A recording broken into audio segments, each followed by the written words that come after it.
Andhraprabha special story. దేశంలో ఎక్కడ చూసినా ఒకటే చర్చ, అదే డీలిమిటేషన్, మహిళా రిజర్వేషన్లు. నిజానికి ఇందులో ఒకటి సమస్య, మరొకటి సున్నితమైన అంశం. కానీ కేంద్రంలోని బీజేపీ ప్రభుత్వం ఈ రెండింటిని ముడిపెట్టి రాజకీయ చతురతను ప్రదర్శిస్తుంది. అయితే డీలిమిటేషన్ను వ్యతిరేకిస్తున్న ప్రతిపక్షాలు మహిళా రిజర్వేషన్లపై నోరెత్తే పరిస్థితులు లేవు. అసలు ఏంటి డీలిమిటేషన్? గతంలో ఎప్పుడు అమలైంది? ఇప్పుడు ఎందుకు వివాదాస్పదంగా మారింది? దీనికి మహిళా రిజర్వేషన్లకు సంబంధం ఏంటి? Let's watch the story.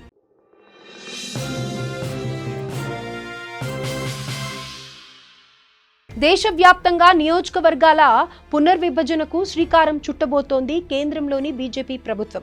Parliament ప్రత్యేక సమావేశాల్లో ప్రవేశపెట్టిన మహిళా రిజర్వేషన్ బిల్లు నియోజకవర్గ పునర్విభజనను సభ్యులు ఆమోదిస్తే అన్ని రాష్ట్రాల్లోనూ నియోజకవర్గ స్థానాలు పెరగనున్నాయి. జనాభా ప్రతిపాదకన చట్టసభలకు సంబంధించిన సీట్ల పెంపుతో పాటు రిజర్వేషన్ల విధానంలో విప్లవాత్మక మార్పులు చోటు చేసుకోబోతున్నాయి. అంటే దేశంలో ప్రస్తుతం ఉన్న 543 లోక్సభ స్థానాలు ఈ బిల్లుతో 850కి పెరిగే ఛాన్స్ ఉంది. కేంద్ర పాలిత ప్రాంతాల్లో 35 స్థానాలు, 28 రాష్ట్రాల్లో 815 లోక్సభ స్థానాలు ఏర్పాటు కానున్నాయన్నమాట. నార్మల్గా డీలిమిటేషన్ అంటే దేశంలో జనాభా మార్పులను లెక్కలోకి తీసుకుని లోక్సభ, రాష్ట్ర అసెంబ్లీ నియోజకవర్గాల సరిహద్దులను తిరిగి నిర్ణయించే ప్రాసెస్ను డీలిమిటేషన్ అంటారు. ప్రతి ప్రాంతంలో ఉండే జనాభాకు సమానంగా సీట్లను కేటాయించడం దీని ప్రధాన లక్ష్యం. షెడ్యూల్డ్ కులాలు, షెడ్యూల్డ్ తెగలకు రిజర్వ్ సీట్లను కూడా ఇందులోనే నిర్ణయిస్తారు. రాజ్యాంగంలోని ఆర్టికల్ 82, 170 ప్రకారం ప్రతి జనగణన తర్వాత ఈ ప్రక్రియను చేపడతారు. ఒక రకంగా చెప్పాలంటే ప్రతి ఓటుకు సమాన విలువ ఉండేలా రాజకీయ ప్రాతినిధ్యాన్ని సర్దుబాటు చేయడం. ఇక మన దేశంలో డీలిమిటేషన్ 4 ప్రధాన దశల్లో జరిగిందని తెలుస్తోంది. ముందుగా 1952లో మొదటి సార్వత్రిక ఎన్నికలకు ముందు, తర్వాత 1963 అప్పుడు సరిహద్దుల్లో మార్పులు చోటు చేసుకున్నాయి. తర్వాత 1973లో సీట్ల సంఖ్య 545కు పెరిగింది. అనంతరం 2002లో 2001 జనాభాను బేస్ చేసుకుని సరిహద్దులను మార్చారు. కానీ సీట్ల సంఖ్యలో ఎలాంటి మార్పులు లేవు. అయితే 1976లో తీసుకొచ్చిన 42వ రాజ్యాంగ సవరణతో సీట్ల పెంపును తాత్కాలికంగా నిలిపివేశారు. తర్వాత 84వ సవరణతో 2026 వరకు ఈ ఫ్రీజ్ను కొనసాగించారు. అయితే ఆ తరువాత డీలిమిటేషన్ నిలిపివేయటానికి ప్రధాన కారణం అంటే మాత్రం జనాభా నియంత్రణకు ప్రోత్సాహం ఇవ్వడమనే చెప్పాలి. దక్షిణాది రాష్ట్రాల కుటుంబ నియంత్రణలో ముందంజలో ఉండగా ఉత్తరాది రాష్ట్రాల్లో మాత్రం జనాభా పెరిగింది. ఈ నేపథ్యంలో జనాభా ఆధారంగా సీట్లు పెంచితే అధిక జనాభా ఉన్న రాష్ట్రాలకు ఎక్కువ లబ్ధి చేకూరుతుంది. ఈ క్రమంలోనే ఈ అసమానతలను తగ్గించడానికి 1971 జనాభా లెక్కల ఆధారంగానే సీట్లను స్థిరపరిచారు. అందుకే ప్రస్తుతం లోక్సభలో 543 సీట్లు కొనసాగుతున్నాయి. ఒకవేళ ఇప్పుడు డీలిమిటేషన్ జరిగితే అది దేశ రాజకీయ సమీకరణాలను పూర్తిగా మార్చే అవకాశం ఉంది. ఉత్తరప్రదేశ్లో 80 నుంచి 128 సీట్లు, తెలంగాణలో 17 నుంచి 20 సీట్లు, బీహార్లో 40 నుంచి 70 సీట్లు, ఏపీలో 25 నుంచి 28కి పెరుగుతాయి. అలాగే తమిళనాడులో 39గా ఉన్న సీట్ల సంఖ్య 41కి, కేరళలో 20 నుంచి 19కి తగ్గే అవకాశం ఉంది.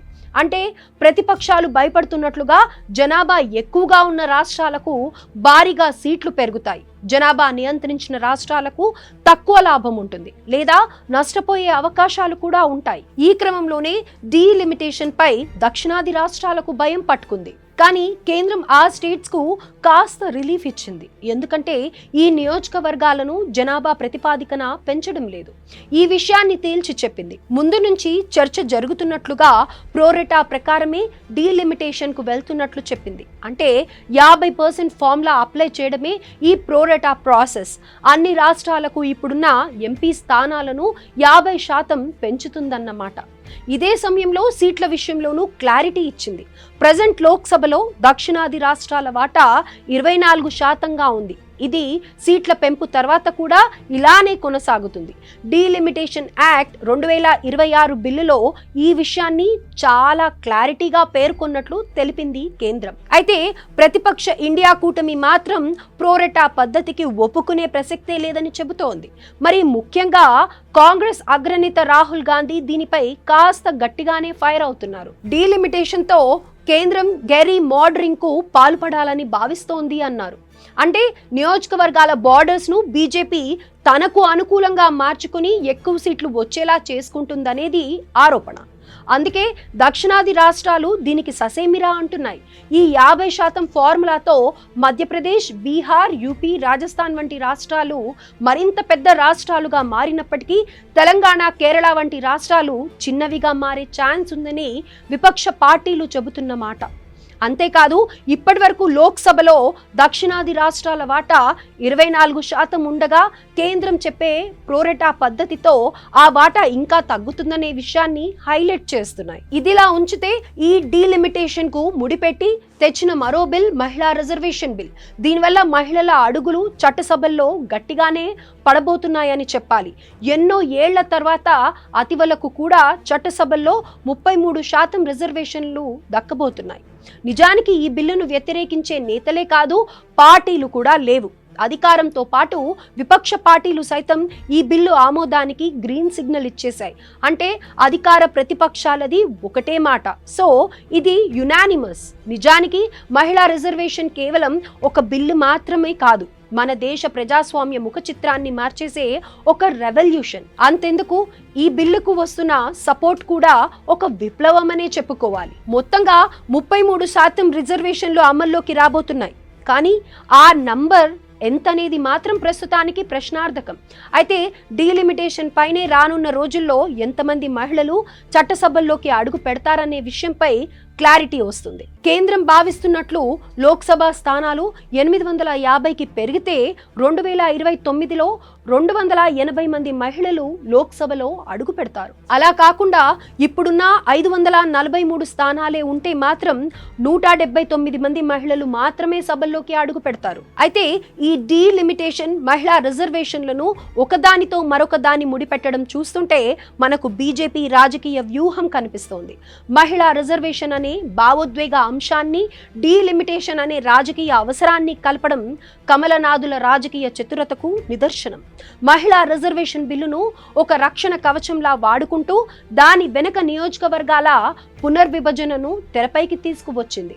సో మహిళా రిజర్వేషన్లు అమల్లోకి రావాలంటే ముందుగా డీలిమిటేషన్ జరగాలి. అంటే ఓవైపు రిజర్వేషన్లతో మహిళా ఓటర్ల మద్దతును మూటగట్టుకుంటున్న కాషాయ పార్టీ మరోవైపు నియోజకవర్గాల పునర్విభజనతో పార్టీకి లబ్ధి చేకూర్చుకుంటోంది.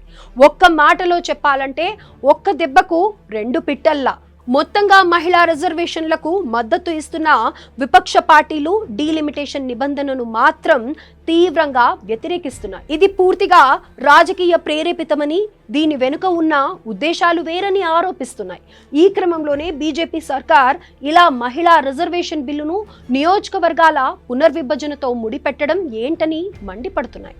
అసలు లోక్సభలో సీట్ల సంఖ్యను 850కి పెంచాలనే ఆలోచన ఎక్కడి నుంచి వచ్చిందని ప్రశ్నిస్తున్నాయి. ఇక లోక్సభలో ఎన్డీఏకు 292 సీట్లు ఉండగా బిల్లు ఆమోదానికి 3/2 మెజారిటీ అవసరం.